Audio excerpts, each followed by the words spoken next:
আমি কিভাবে বেপরদায় আমার শরীরকে না ডাকিয়া কিভাবে আমি মানুষকে দেখাই, কিভাবে আমি দেখাই, আমার শরীরটা কিভাবে দেখাই। আল্লাহ তাআলা আমাকে কত সুন্দর করে বানাইছেন। যে জায়গায় নাক দেওয়ার কথা ছিল সে জায়গায় নাক দিল, যে জায়গায় কান দেওয়ার কথা ছিল সে জায়গায় কান দিল, যে জায়গায় হাত দেওয়া দরকার সে জায়গায় হাতটা বসায় দিল, যে জায়গায় আমার চেহারাটা সুন্দর করা দরকার সে জায়গায় আমার চেহারাটা সুন্দর করে দিল। কেন আমি বেহায়া নির্লজ্জার মতো ঘোরাফেরা করি? কেন?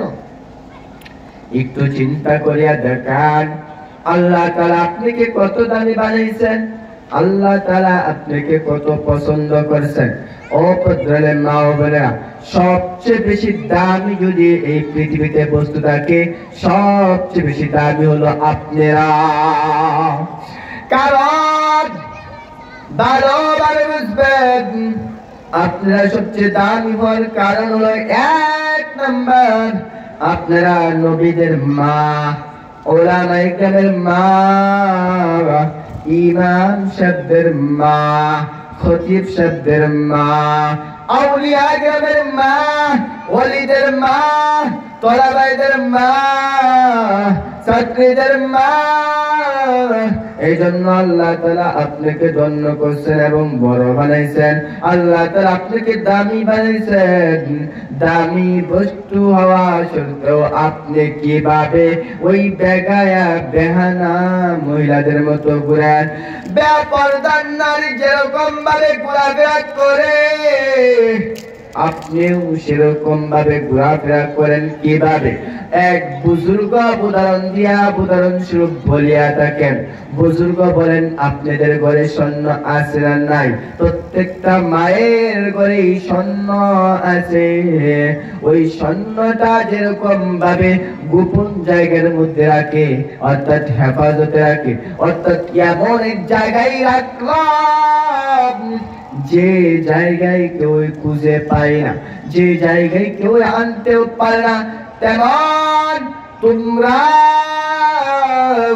তেমনি ভাবে ওই মহিলাগুলাকে তোমরা গোপনে রাখবা, যেভাবে প্রকাশ না পায় আর একজন আরেকজনের সাথে মিলামিশি না করতে পারেন।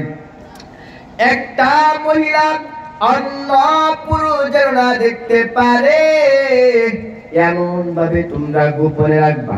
যদি একটা পুরুষ একটা মহিলাকে যদি দেখতে পারে, ওই মহিলার উপরে শয়তান এমন সৌন্দর্য নাজিল করে রে মা, এমন সুন্দর আকৃতি দেখায়। আকৃতি দেখার সাথে সাথে ওই পুরুষটা ওই মহিলার দিকে নালা পড়িয়া যায়, অর্থাৎ ওই মহিলার পিছন বলিয়া যায়।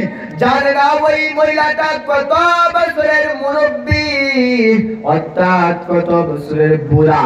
ওই বুড়া মহিলাদেরকে ওই শয়তানে এমন সৌন্দর্য এমন আকৃতি ধরা দেয়, ওই পুরুষের সামনে এমন আকৃতি ধরা দেয় যেন ওই মুরব্বী মহিলাটা 18 বছরের যুবতী হয়ে যায়। ওই যুবকগুলা ওই মহিলার দিকে রওনা হয়ে যায়, ওই মহিলার পিছনে পিছনে হাঁটতে থাকে আর বলতে থাকে, ও ও আমি তো তোমাকে দেখে পছন্দ হয়েছে, আমি তোমার মহাব্বতে পড়ে গেছি। ও মা বোনেরা, আপনাদের কোনো দোষ নাই, আপনাদের কোনো সমস্যা নাই। ওই কাজগুলো এক নম্বরে শয়তানে করছে। যে শয়তান আল্লাহ তাআলার কাছে অনুমতি নিয়ে আসছে, ওই শয়তানির কাজ। যেরকম ভাবে আমি ঘটনার ইতিহাসের মধ্যে পাইলাম, এক আল্লাহর বান্দি আল্লাহ তাআলার কাছে সদা সর্বদাই সান্নিধ্য থাকে, আল্লাহ তাআলাকে সবচেয়ে বেশি মহব্বত করে, আল্লাহ তাআলাকে সবচেয়ে বেশি ভালোবাসে। এক ওয়াক্ত নামাজ মিস দেয় না, সদা সর্বদাই আল্লাহ তাআলার আনুগত্য করে, গোলামি করে। আল্লাহ তাআলার গোলামি থেকে কোনো সময় রেহাই নেয় না, সদা সর্বদাই আল্লাহ তাআলার গোলামির মধ্যে নিয়োজিত। এমন এক আল্লাহর বান্দি কোন এক কাজে বাড়ির বাইরে যখন রওনা হয়ে যায়, বাড়ির বাহিরে যখন রওনা হয়ে গেছি, বাড়ির বাহিরে এমন একটা যুবকের সাথে সাক্ষাৎ, যে যুবকটা তার প্রেমে পড়ে গেছে। নাউজুবিল্লাহ। এমন একটা যুবক তার দিকে আকৃষ্ট হয়ে গেছে। ওই মেয়েটা তার শুধু চোখ খোলা ছিল আর সব অঙ্গ প্রত্যঙ্গ ঢাকা ছিল। ওই যুবক ওই মেয়েটার দিকে আকৃষ্ট হয়ে রওনা। মেয়েটা যেদিকে যায় ওই যুবকটাও সেদিকে যায়। যখন কিছু দূর যাওয়ার পর ওই যুবকটা বেশ কিছু দূর গেছে, যাওয়ার পর ওই মেয়েটা পিছন দিকে তাকায় বলে, ভাই তুমি আমার পিছনে কেন? আমি যেদিকে যাই তুমি সেদিকে যাও কেন? ভাই তুমি আমার পিছন ধরতেছো কেন? ওই মেয়েটাকে ডাক দেওয়া, ও আল্লাহর বান্দি, তোমাকে আল্লাহ তাআলা সুন্দর করে বানাইছেন, তোমার মতো সুন্দর আর কাউকে পৃথিবীতে বানাই নাই। আমার চোখে তুমি অনেক পরি, আমার চোখে তুমি অনেক সুন্দর। ওই মেয়েটা ডাক দেবে, ও আল্লাহর বান্দা যুবক, কি দেখে তুমি এত পাগল হইলা? আমার শরীর তো সব কিছু ঢাকা, আমার শরীর তো কোনো কিছু খোলা নাই, তুমি কি দেখে আমাকে পাগল হয়ে গেলা? ওই মহিলাটা ডাক দিয়ে বলে, কি দেখে আমাকে পাগল হইলা? কি দেখে আমাকে পছন্দ করলা? যুবকটা এবার হা করে তাকিয়ে আছে। যুবকটা বলতেছে, আমি তোমার কোনো কিছু দেখে পছন্দ করি নাই, আমি তোমার শরীরটাও দেখি নাই, তোমার সমস্ত শরীর ঢাকা, আমি তোমার দুইটা চক্ষু দেখে পাগল, আমি তোমার দুইটা চক্ষু দেখে পাগল হয়ে গেলাম। ও আমার পদ্মার মা বোনেরা, একটু লক্ষ্য করিয়া শুনেন, মাত্র দুইটা চোখ দেখিয়া যদি একটা যুবক যদি পাগল হয়ে যাইতে পারে, আপনার পুরা শরীরটা দেখিয়া কেন যুবকটা পাগল হবে না? ও পদ্মার মা বোনেরা, লক্ষ্য করিয়া শুনেন, আপনাদেরকে বদনাম করার জন্য এই মাইকের কাছে চলে আসি নাই, আপনাদের সুনাম করার জন্য। আপনারা কত দামি, আপনাদের কত মর্যাদা, সেই বিষয়টা বলার জন্য আজকে এখানে বসা, আপনাদের দুর্নাম বলার জন্য এখানে বসা না। ও মহিলারা, লক্ষ্য করে শুনেন, আপনারা মনে মনে ভাবতেছেন আজকে এই মসজিদ অর্থাৎ কিউতারাকান্দা মসজিদের ইমাম সাহেব আপনাদের আমাদের সম্মুখে আসছেন এবং বয়ান করতেছে। ইমাম সাহেব হুজুর মনে মনে ভাবতেছে, আর কোনদিন আমরা বাজারে যাইতে পারবো না, আর কোনদিন আমরা বেগানায় ঘোরাফেরা করতে পারবো না, আর কোনদিন আমরা পর্দা ছাড়া ঘোরাফেরা করতে পারবো না, আর আমরা বোরকা ছাড়া কোনদিন ঘোরাফেরা করতে পারবো না। ইমাম সাহেবের কথা অনুযায়ী চলি যদি আমি, তাহলে তো আমার একটা জেলখানা শুরু হয়ে যাবে, আমি তো ওই জেলখানায় পড়িয়া থাকবো। না না, এটা হতে পারে না, আমি আগের মতোই ঘোরাফেরা করব। না না না না, আমিও তো একটা মায়ের সন্তান, আমিও তো একটা মায়ের গর্ভে থেকে ভূমিষ্ঠ হইলাম। আমি চাই না একটা মা জাহান্নামের দরজায় হাজির হোক, আমি চাই না একটা বোন জাহান্নামের দরজায় হাজির হোক। জাহান্নামের দরজায় যখন হাজির, ওই মা বোন যখন বলবে আল্লাহ, আবার কোনো দোষ ছিল না, একটা দোষী শুধু। কি দোষ বলো? আমার দোষটা ছিল আমি বেপরদায় ঘোরাফেরা করতাম, অন্য লোকের কাছে যাইতাম, আমি অন্য লোকের কাছে সাক্ষাৎ করতাম, আর কোনো আমার ভুল ছিল না। মাওলা, আমার একটা ভুলের কারণে তুমি আমাকে জাহান্নামের দিকে রওনা করে দিতেছ। দাও, সমস্যা নাই, আমি কিছুই বলবো না। আমারও একটা প্রশ্ন আছে। প্রশ্নটা কি? আল্লাহ যখন জিজ্ঞাসা করবেন তখন আপনি অভিযোগ দিবেন, বলবেন এই এলাকায় কত আলেম ছিল, এই এলাকায় কত হাফেজে কুরআন ছিল, অত্র এলাকায় কত মসজিদ মাদ্রাসা ছিল। প্রত্যেকটা সময় হুজুররা বয়ান করত, নসিহত করত, কিন্তু কোন সময় তো বলে নাই বেপরদাই ঘোরাফেরা করলে জাহান্নামের আগুন ভুগতে হবে। ও মাওলা, অত্র এলাকায়, আমি যে এলাকায় বাস করতাম এই এলাকায় সমস্ত হুজুরদেরকে ডেকে আনো। আল্লাহ সমস্ত হুজুরদেরকে ডেকে আনবেন, আনার পর আপনি বলবেন যদি আমাকে জাহান্নামের দরজায় পৌঁছাইতে চাও, ওই জাহান্নামের গেটের দিকে যদি রওনা করতে চাও, সর্বপ্রথম হুজুরদেরকে জাহান্নামে পাঠাও। ওই দিন মা আমাদের কি অবস্থা হবে, এই জন্য বুকের মধ্যে কষ্ট লইয়া আপনাদেরকে বলতেছি, ও পদ্মারে মা বোনেরা, লক্ষ্য করিয়া শুনেন, পর্দা করা আপনাদের জন্য অতীব জরুরি। যদি পর্দা না করিয়া মরিয়া যান, জাহান্নামের পিতা খাইতে খাইতে জীবন শেষ হয়ে যাবে। পর্দা কেমন ভাবে করতে হবে রে মা? এক জামানার এক মহিলা আল্লাহ তাআলার কাছে আরজ করলেন, ওগো আল্লাহ, আমার তো স্বামী তেমন কোনো সাধ্য নাই, তেমন কোনো সামর্থ্য নাই যে সামর্থ্য অনুযায়ী আমার স্বামী আমাকে নতুন নতুন কাপড় কিনে দিবে, আমার স্বামী আমাকে সুন্দর সুন্দর কাপড় কিনে দিবে, আমার স্বামী আমাকে পর্দার ব্যবস্থা করে দিবে, এমন সামর্থ্য নাই। ওই বান্দিকে আল্লাহ সুবহানাহু ওয়া তাআলা ডাক দিয়া দেন, ও বান্দি, তোমার কাছে যা আছে তা নিয়ে পর্দা করো, তোমার অভিযোগ কার্যকর হবে না।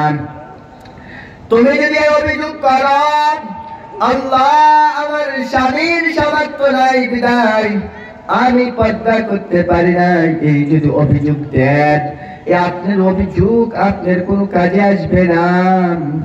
আপনার অভিযোগটা শুধু অভিযোগের কথাই থাকবে। আল্লাহ বলবে, তোমার কি এতটুকু কাপড় ছিল না যে কাপড় দ্বারা তোমার অঙ্গ প্রত্যঙ্গ গুলা ঢেকে রাখতে? আপনি বলেন, জি আল্লাহ, এতটুকু কাপড় আমার ছিল। আল্লাহ বলবেন, কেন ঢেকে রাখো নাই? কেন মানুষের সামনে বেহায়া বেলজ্জা নির্লজ্জার মতো ঘোরাফেরা করছো? আল্লাহ, আমি তো সময় বুঝি নাই। বলবে, অত্র এলাকার উলামায়ে কেরামকে তোমাদেরকে বুঝাই নাই। আল্লাহ বুঝাইছে, আমি শুনছি না, মানছি না। আল্লাহ বলবে, তুমি শুনছো না, মানছো না, এখন জাহান্নামের আগুনে রওনা হও, জাহান্নাম ছাড়া তোমার গতি নাই। ও পদ্মারে মা বোনেরা, একটু ভালো করিয়া লক্ষ্য করিয়া শুনেন, আপনাদের জামানা মুহাম্মদ আরবের জামানা, আপনাদের জমিন মুহাম্মদ আরবের জমিন, আপনাদের নবী আল্লাহর বন্ধু হাবিবুল্লাহ, আল্লাহর মুহাব্বতের বন্ধু হাবিবুল্লাহ আপনার নবী। একটু লক্ষ্য করেন, আপনি আমার মায়ের নবী, আল্লাহ তাআলার কাছে সাজরে কান্না করতেছে, আল্লাহ তাআলার কাছে বলা বলে করতেছে, মাওলা গো, ও মাওলা, তোমার কাছে আমি আরজি, তুমি একটু ভালো করিয়া বুঝো। আল্লাহ, আমার একটা উম্মতকে নিয়ে আমি একটা উম্মতকে রাখিয়াও আমি জান্নাতে প্রবেশ করব না। তুমি যে আমাকে দুই একটা উম্মত দিয়া আমাকে বলবা জান্নাতে যাও, আমি নবী কোনদিন জান্নাতে যাব না। ও পাতারে মা বোনেরা, আপনাদেরকে রক্ষা করিয়া বলতেছি, যদি তিনটা কাজ করতে পারেন, তিনটা কাজ যদি আপনি সঠিকভাবে আদায় করতে পারেন, আপনি জান্নাতের যে কোনো জায়গা যে কোনো স্থান দিয়ে যাইতে পারবেন। সুবহানাল্লাহ। লক্ষ্য করিয়া শুনেন, এক নাম্বার, আপনি যদি আপনার স্বামীর আনুগত্য করিয়া চলতে পারেন। ও আমার পত্রের মা বোনেরা, স্বামী যখন ঘরের ভিতরে আসে, সারাদিন কষ্ট করে আসলো, সারাদিন মাথার গাম পা পর্যন্ত পালা দিল, আপনার কাছে যখন আসলো একটু শান্তি নেওয়ার জন্য, আপনি মুখটাকে এমন ভাবে তেমন ভাবে দেখায় রাখছেন, স্বামীর মনে এত কষ্ট, স্বামী বলতেছে আল্লাহ, এই কথাগুলো বলার আর কেউই নাই, দুনিয়ায় সবাই পার, দুনিয়ায় কেউ আপন নয়, দুনিয়ার সবাই আমাকে মহব্বত করে, কিন্তু আমার গোপন কথাগুলো বললে ওই কথাগুলো জীবনেও সে হেফাজত করবে না। আল্লাহ, আমি তোমাকে বললাম, আমার এই বুকের সমস্ত কিছু ব্যথা দিয়ে তোমাকে বললাম, আমি আমার স্ত্রীর কাছে রাজি না, খুশি না, আল্লাহ তোমার হাওলায় ছেড়ে দিলাম, সারাদিন কষ্ট করলাম, কষ্ট করার পরে সুখের জন্য বাড়িতে রওনা দিলাম, বাড়িতে আসার পর আমার কষ্ট আল্লাহ তুমি দেখতেছ,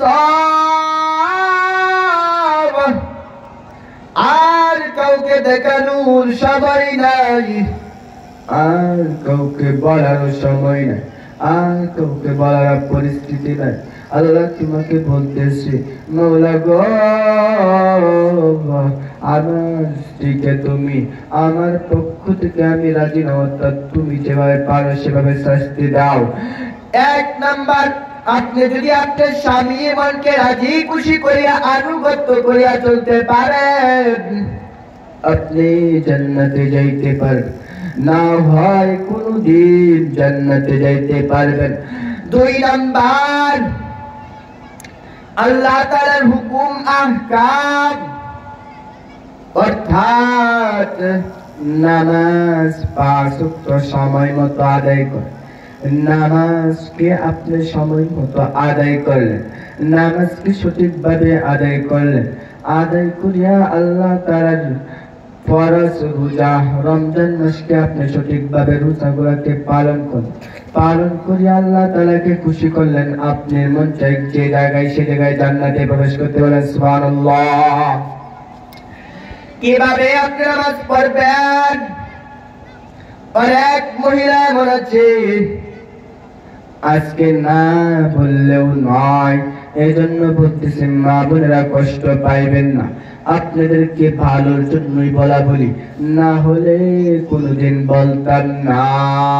ও পদ্মালে মা বোনেরা, আপনাদের জোহরের নামাজ হয় আসরের সময়, আসরের নামাজ হয় মাগরিবের সময়, মাগরিবের নামাজ রান্নায়, ইয়াশার নামাজ সন্তানদেরকে খাওয়ানো অবস্থায় চলে যায়, ফজরের নামাজ ঘুমানো অবস্থায় চলে যায়, আপনি নামাজগুলো আপনি নষ্ট করে দিয়েছেন। ও পদ্মালে মা বোনেরা, কথা বললে চোখে দিয়া পানি চলে আসে। আল্লাহ রাব্বুল আলামিন যেদিন জিজ্ঞাসা করবে, ও বান্দি নামাজ পড়ো নাই কেন?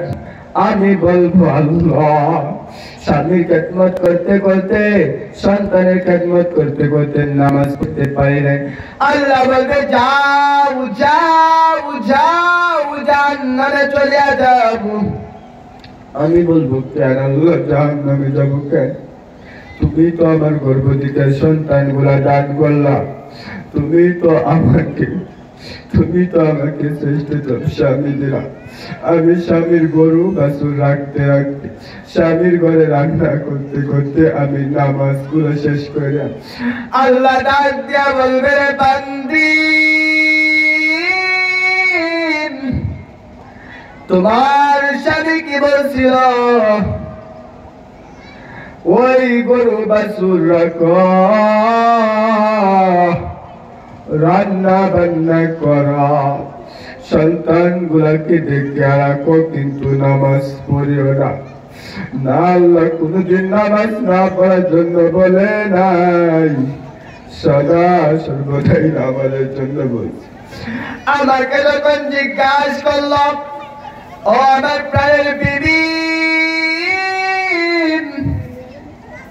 তুমি কি নামাজ পড়ছ? আমি ওই সময় বলতাম নামাজ পড়ছি, কিন্তু সময় বলি নাই নামাজ পড়ি নাই। সদা সর্বদাই বলতাম নামাজ পড়ছি, সদা সর্বদাই মিথ্যা বলতাম। কারণ আমার স্বামী 5 ওয়াক্ত নামাজি, আমার স্বামী অনেক ভালো ছিল। আমার স্বামী কোনদিন বেগানে অবস্থায় ঘোরাফেরা করতো না, অন্য নারীর দিকে তাকায় থাকতো না। এই জন্য সদা সর্বদাই আমার খোঁজ খবর নিত, সদা সর্বদাই আমি নামাজ পড়ছি কিনা বলা বলি করতো। ও আমার পত্রের মা বোনেরা, আপনি বলবেন আল্লাহ জোহরের নামাজ গরু বাছুর রাখার জন্য, ছাগল রাখার জন্য নামাজ পড়তে পারি নাই, সাংসারিক কাজের জন্য আমি ওই নামাজগুলো পড়তে পারি নাই। আল্লাহ বলবেন, সাংসারিক কাজ কি তোমাকে শুধু তোমার জন্য সীমাবদ্ধ করে রাখছিল, না সমস্ত নারীর জন্য রাখছিল? আল্লাহ বলবেন, যাও তাকে দেখো, রাবিয়াতুল বসরির দিকে তাকায় দেখো, রাবিয়াতুল বসরি কিভাবে আমার হুকুমগুলো পালন করল, কিভাবে সংসারের কাজ পালন করল, তাকায় দেখো। নবীর মহব্বতের কন্যা ফাতেমাতুল জাহরা রাদিয়াল্লাহু তাআলা আনহা, সে কিভাবে আমার আনুগত্য করিয়া 5 ওয়াক্ত নামাজ সঠিকভাবে আদায় করল, তাকে দেখো। হযরতে ফাতেমা রাদিয়াল্লাহু তাআলা আনহা, নবীর মহব্বতের কন্যা, নবীর মহব্বতের মেয়ে ফাতেমা, ফাতেমা সাংসারিক সব কাজ সারিয়া কিভাবে 5 ওয়াক্ত নামাজ পড়তো, তুমি কেন পারো নাই? ওই দিন আপনি জবাব কি দিবেন? ওই দিন আপনার স্বামীকে ডাকা হবে, ও স্বামী এই দিকে আসো, আমার কাছে আসো, আল্লাহ তাআলা কি প্রশ্ন করতেছে উত্তর দিয়া দাও। স্বামী বলবে, আল্লাহ আমি কোনদিন তোমার নাফরমানি করার জন্য বলি নাই, সদা সর্বদাই তোমার আনুগত্য করার জন্য বললাম। আল্লাহ বলবে, বান্দি তুমি তোমার স্বামীর কথা মানো নাই, যাও যাও জাহান্নামের দরজা খোলা, চলিয়া যাও জাহান্নামে, নাউজুবিল্লাহ। ও পদ্মারে মা বলরা, 2 নাম্বার কারণ, 2 নাম্বার কারণ, যদি আপনি যদি আল্লাহ তাআলা আনুগত্য করতে পারেন আর স্বামীর আনুগত্য করতে পারেন, আপনি জান্নাতে যাবেন। 3 নাম্বার কারণ, লক্ষ্য করিয়া শুনেন, ও পদ্মারের মা বোনেরা, একটু লক্ষ্য করিয়া শুনেন, যদি লজ্জাস্থানের হেফাজত করতে পারেন আপনি জান্নাতে যাবেন। আল্লাহ তাআলাকে আপনি বলবেন, আল্লাহ আমি জমিনের মধ্যে আমার স্বামীর আনুগত্য করে আসছি, আমি তোমার আনুগত্য করে আসছি, আমি আমার লজ্জাস্থানকে হেফাজত করেছি। আল্লাহ বলবেন, জান্নাতের দরজা খোলা, ওই জান্নাতে যাও, তোমার জন্য আজকে সুসংবাদ, তুমি জান্নাতে গিয়ে প্রবেশ করো।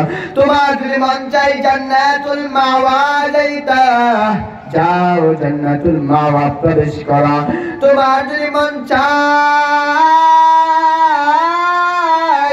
জান্নাতুল ফেরদাউসের গেট দিয়ে প্রবেশ করা।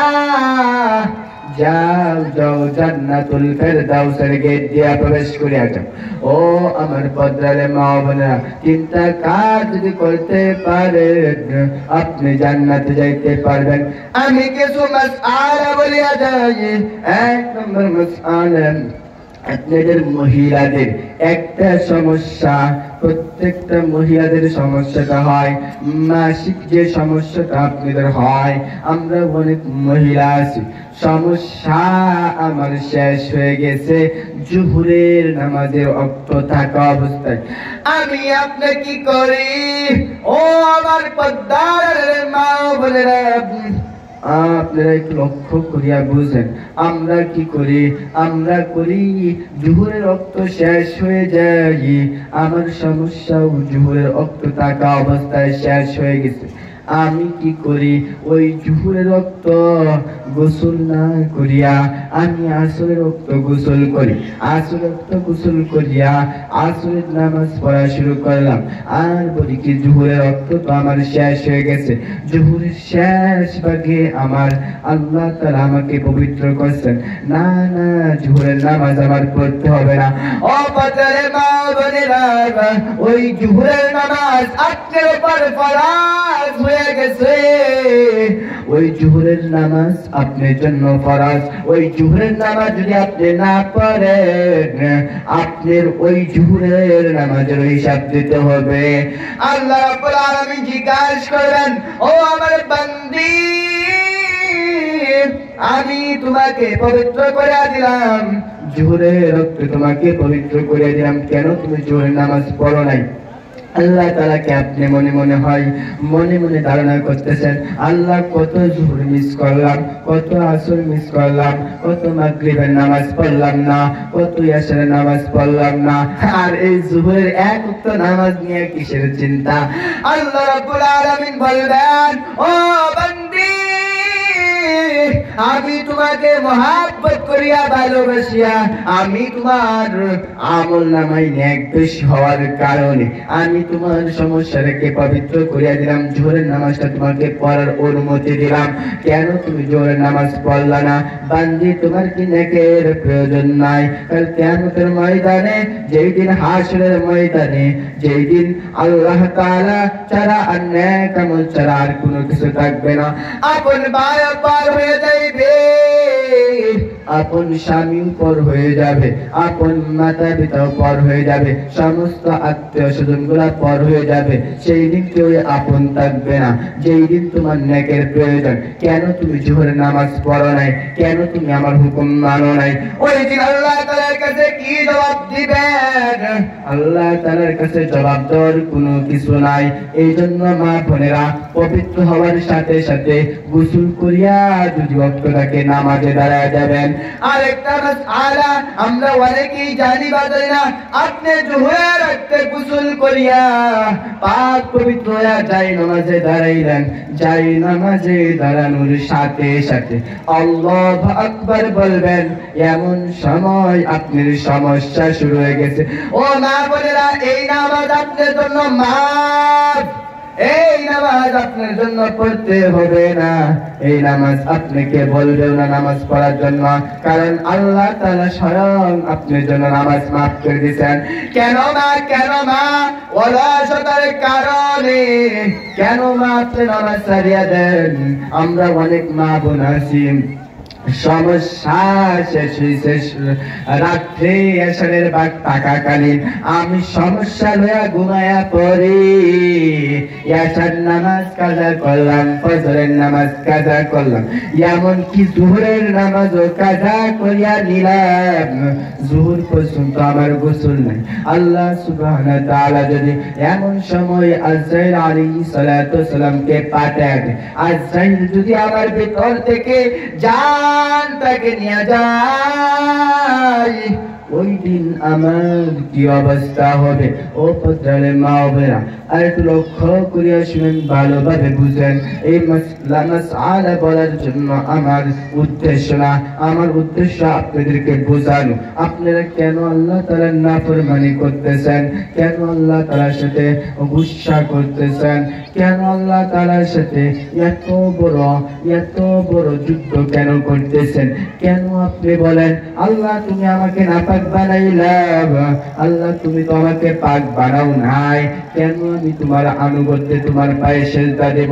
ও বান্দে, আল্লাহ তাআলা আপনাকে পবিত্র করে দিয়েছেন, কেন আপনি আল্লাহর পায়ে সেজদা করবেন না?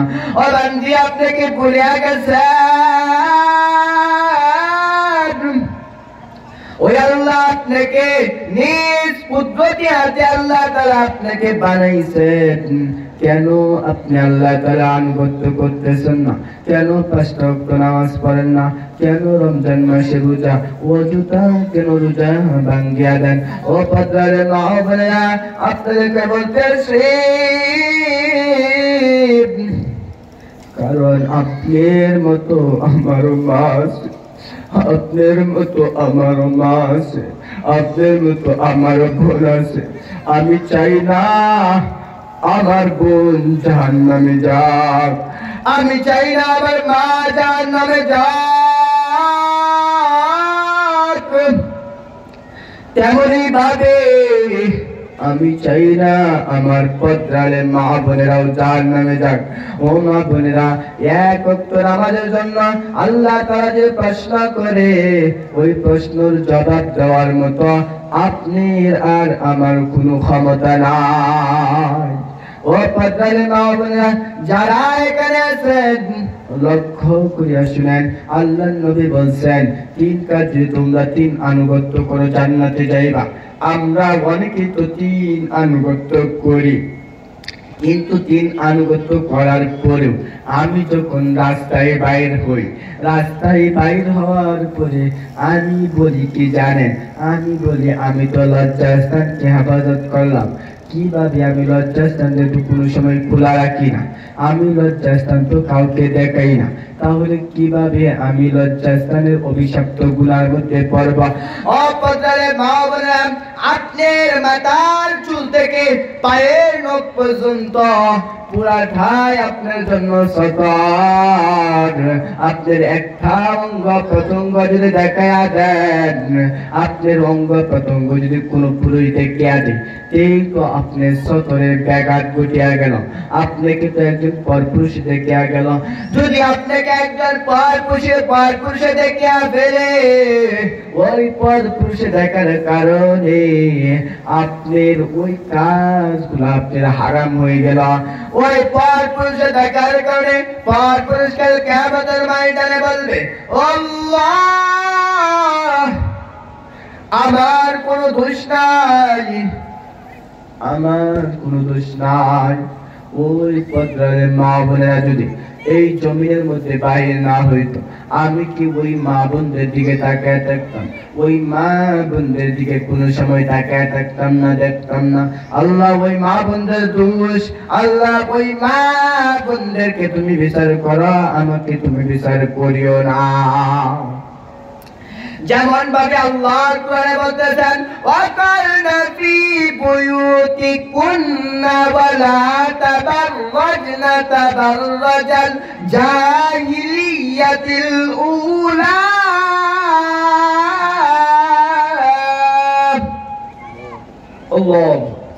আল্লাহ সুবহানাহু ওয়া তাআলা ডাক দিয়ে বলেন, ও আমার পদ্রালে মা বোনেরা, আল্লাহ তাআলা স্বয়ং বলতেছেন, ও নবী আপনি বলিয়া দেন, পদ্রালে মা বোনেরা বলিয়া দেন, জাহিলিয়াতের যুগের মতো যেন ঘোরা ফিরা না করে। জাহিলিয়াতের যুগের মহিলারা যেরকম ভাবে উলঙ্গ হিসাবে মানুষের সামনে সামনে ঘোরাফেরা করত, এই অত্র এলাকার মা বোনদেরকে আপনি বলিয়া দেন, আপনার উম্মতে মুহাম্মদে তোমাদের নারীদেরকে বলিয়া দেন যেন তারা ওই জাহিলিয়াতের যুগের মতো ঘুরে না। ও পদ্মারে মা বোনেরা, আল্লাহ তাআলা স্বয়ং আপনাকে নির্দিষ্ট করিয়া বলছেন আপনি যে যেন বেগানা নারীদের মতো ঘোরাফেরা না করেন। কেন? আপনি তো এটা দোষারোপ করতে পারবেন না। ও আল্লাহ, তুমি তো কোনোদিন আমাকে বলো নাই আমি বেগানা হিসেবে ঘুরতাম না। আল্লাহ, তুমি তো আমাকে কোনোদিন পরেজগার মতো চলতাম, তুমি কোনদিন বলো নাই। আল্লাহ বলবেন, কে বলছে তোমাকে বলি নাই? আমি তো কুরআনের বারবার জায়গায় তোমাদের সম্মান সম্পর্কেও বললাম, তোমরা যে দামি এটাও বললাম। আমি কুরআনের পক্ষান্তরে তোমাদের যে বেপরদায় ঘুরতা না, জাহিলিয়াতের যুগের মতো ঘুরতা না, ওই যুগের মতো তোমরাও চলতা না, সেটার জন্য আমি কোরআনে বলিয়া দিছি। কেন তোমরা কোরআন খুলে দেখো নাই? কেন তোমাদের কোরআন অনুযায়ী চলো নাই? ও পদ্মারে মা বোনেরা, একটা ঘটনা মনে পড়ে গেছে। ঘটনাটা বলার সাথে সাথে চোখ দিয়ে পানি চলে আসে। আমরা প্রত্যেকেই সন্তানের মা, আমরা প্রত্যেকেই কলিজার টুকরার মা। আজকে যদি আমার অসুস্থ হয়ে যায়, আমার মা বুঝিয়া যাইবে, আমার মা কান্নাকাটি করে শুরু করিয়া দিবে। ও আমার পদ্মারের মা বোনেরা, প্রত্যেকটা মাই তুই আমার নিজের সন্তানের জন্য কান্নাকাটি করে। ও পদ্মারের মা বোনেরা,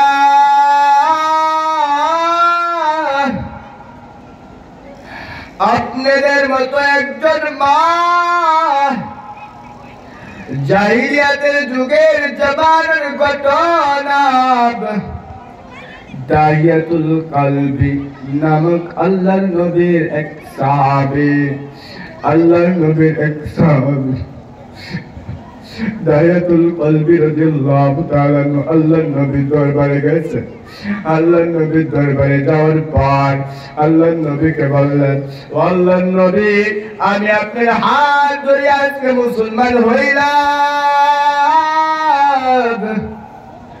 আমি আপনার হাত ধরে আজকে জাহিলিয়াতের যুগ ত্যাগ করলাম। ও আল্লাহর নবী, আপনি আপনার হাত ধরে মুসলমান হয়ে গেলাম। আল্লাহ রাব্বুল আলামিনের বন্ধু হাবিব মুহাম্মদ আরবি সাল্লাল্লাহু আলাইহি ওয়াসাল্লাম বললেন, ও দায়াতুল কলবি, তোমার গুনাহ মাফ, তোমার জীবনের গুনাহ মাফ হয়ে গেছে। দায়াতুল কলবি বলেন, আল্লাহর হাবিব, সব গুনাহ মাফ হইল, একটা গুনাহ মাফ হইল। দায়াতুল কলবিকে ডাক দিয়ে বলেন, ও দায়াতুল কলবি, কি গুনাহ তোমার মাফ হইল? সজে কান্না, দায়াতুল চোখ দিয়া কান্না, জল ধরে কান্না চলতেছে, চোখ দিয়া জল ধরে পানি পড়তেছে। দায়াতুল কলবি আল্লাহ রব্বুল আলামিনের আসমানের দিকে তাকিয়ে আছে। ও মা বোনেরা, লক্ষ্য করিয়া শুনে, চোখ দিয়ে পানি চলে আসবে। লক্ষ্য করিয়া শুনেন, ঘটনা বললে বুকটা বাজিয়া যায়। এমন কষ্ট দায়াতুল কলবির চোখ দিয়া সজরে পানির সজরে কান্না শুরু হয়ে গেছে। দায়াতুল কলবি আল্লাহর নবীর দরবারে আছে। আল্লাহর নবী ডাক দিয়ে দায়াতুল কলবিকে বললেন, ও দায়াতুল কলবি, তোমার চোখ দিয়ে তো পানি কেন? তুমি কেন এমন কেমন ভুল করলা? কি এমন এত বড় ভুল করলা? তোমার চোখ দিয়ে সজরে পানি। দায়াতুল কলবি ডাক দিয়ে বলেন, ও আল্লাহর নবী, আমার ঘটনাটা মনে করো, আমি কিভাবে আপনার সম্মুখে ঘটনাটা বলবো? দায়াতুল কলবিকে ডাক দিয়ে আল্লাহর নবী বলেন, ও দায়াতুল কলবি বলেন। দায়াতুল কলবি বলেন, ইয়া রাসূলুল্লাহ, ইয়া হাবিবাল্লাহ, শুনেন, আমার মুহাব্বতের বিবি, আমার মুহাব্বতের বিবির যখন 10 মাস অপরিত হয়ে গেল, আর কয়েকটা দিন বাকি আছে, সন্তান ভূমিষ্ঠ হওয়ার কিছুদিন বাকি আছে, আমি সফরের উদ্দেশ্যে রওনা, ব্যবসা বাণিজ্যের উদ্দেশ্যে রওনা। অনেক দিন ব্যবসা বাণিজ্যের জন্য চলে গেলাম। চলে যাওয়ার পর আমার বিবি গর্ভে থেকে একটা কন্যা সন্তান ভূমিষ্ঠ হইল। কন্যা সন্তানটা ওই জামানায় রাখা নিষেধ ছিল। দায়াতুল কলবি বলেন, ওই সময় আমি সফরে ছিলাম। 4 বছর পরে আমি সফর থেকে বাড়ির দিকে রওনা। 4টা বছর পরে যখন আমি বাড়ির দিকে ফিরলাম, বাড়ির ভিতরে ঢুকার সাথে সাথে মিষ্টি সুরে একটা মাসুম কন্যা বাচ্চা আমাকে বলল, আব্বু। আমি আমার বিবিকে ডাক দিয়ে বললাম, ও আমার প্রাণের বিবি, বাচ্চা কি আমাকে আব্বু বলে ডাকতেছে কেন? বিবিটা ডাক দিয়া বলে, গো ও আমার প্রাণের স্বামী গো, আল্লাহ তাআলা আপনার আকৃতি যেরকম সুন্দর করে বানাইছেন, আপনাকে আল্লাহ তাআলা যেরকম করে মায়া করে বানাইছেন, আল্লাহ তাআলা আপনার গর্ভে সুন্দর সন্তান দান করছেন। দায়াতুল কলবি ডাক দিয়ে বলেন, ও আমার বিবি গো, আমি তোমাকে বলিয়া যাই নাই যে যদি মেয়ে সন্তান হয় জীবিত দাফন করিয়া দিবা, ছেলে সন্তান হলে আমার সালাম দিয়া তাকে বড় করবা। বিবিটা ডাক দিয়ে বলেন, গো প্রাণের স্বামী গো, ও আমার প্রাণের স্বামী, আপনি কি আল্লাহ তাআলা যেরকম ভাবে সুন্দর করে বানাইছেন, আপনার সন্তানটাকেও সুন্দর করে বানাইছেন। এই সুন্দরের জন্য আপনার সন্তানের নাম রাখলাম জামিলা, অর্থাৎ সুন্দরী। পিতার মতো আপনাকেও সুন্দরী তৈরি করলাম। আমি আমার বিবিকে বললাম, ও বিবি, আমি সব বুঝলাম, কিন্তু আমাদের নিয়ম তো দাফন করে দেওয়া। রাতের বেলায় আমি আমার কন্যাটাকে নিয়ে রুমের ভিতর ঘুমাই।